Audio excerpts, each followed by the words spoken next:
eu quero fazer um apelo ao presidente da Casa, esse assunto que foi pautado com apoio da esmagadora maioria dos líderes que compõem o Colégio de Líderes da Casa, deve merecer a deliberação na noite de hoje. Eu assisto realmente impressionado o fato do PT, o partido do governo, que reúne uma base de mais de 400 deputados, produzir algo inédito na história da Casa, uma obstrução daqueles que comandam o parlamento, que tem ampla maioria, mostrando que a estrutura de governo da presidente Dilma está desmoronando como um castelo de areia. Infelizmente, este é o fato. Está perdendo apoio político. Do ponto de vista de governo, é evidente e claro que é um desastre em qualquer área que você aprecie, na área da infraestrutura, notadamente a mais especialmente ligada à gerentona, vendida como gerentona presidente Dilma, é algo horroroso. Vejamos os números da Eletrobras. Uma empresa que valia mais de 30 bilhões de reais, hoje vale menos de 10 bilhões de reais. Está aí sem caixa para pagar os compromissos do dia a dia. Se a gente for avaliar a situação da Petrobras, é ainda mais crítica.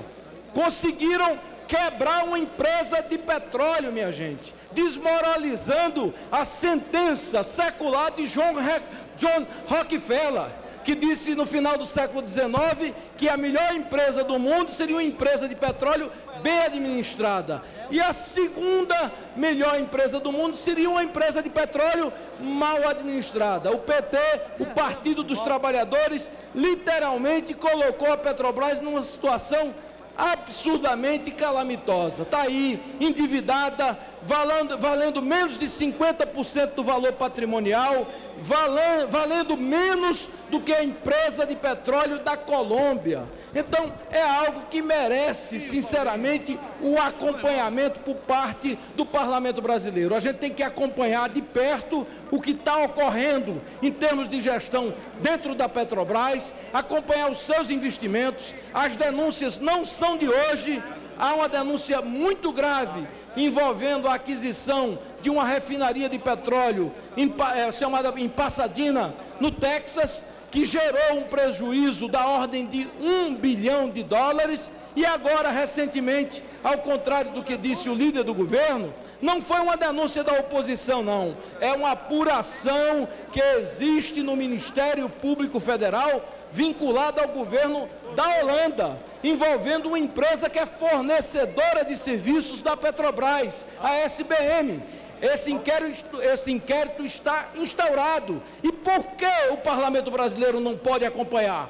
Por que o Parlamento brasileiro não pode fiscalizar, se essa é a missão essencial do parlamentar, acompanhar e fiscalizar os atos do Poder Executivo? Eu realmente não entendo o porquê do Partido dos Trabalhadores estar, desde o início da sessão de hoje, obstruindo uma comissão externa, algo simples, que seria composta ou será composta de membros da bancada oposicionista e da bancada do governo. A gente pode sim reivindicar, solicitar o apoio do Ministério Público Federal para acompanhar as investigações, para atuar de forma paralela, que a gente vá a fundo e investigue as denúncias que foram veiculadas em jornais do mundo inteiro. Eu lamento muito, presidente, a atitude daqueles que compõem o Partido dos Trabalhadores, que tem desde o início da sessão,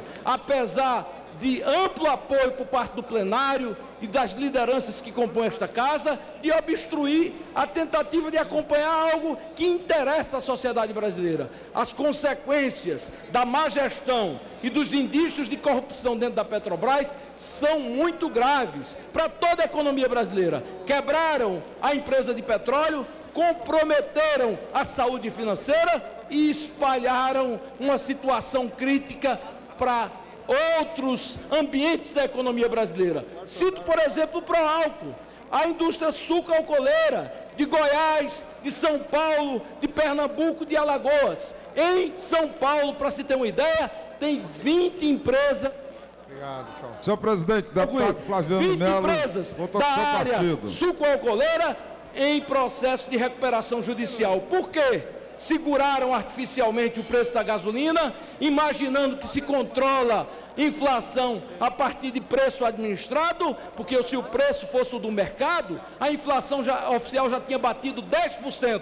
E está aí a consequência de empresas, as consequências de empresas quebradas, falidas, e todo o setor energético do Brasil, ligado à produção de petróleo, de álcool, de energia, absolutamente comprometido. O legado da presidente Dilma Rousseff, que vai deixar o governo, se Deus quiser, ao final desse ano, será péssimo, de que foi indicada pela presidente Dilma, ou pelo presidente Lula, como uma ótima gestora, e vai deixar, infelizmente, o país numa situação bastante crítica. São essas minhas palavras, presidente.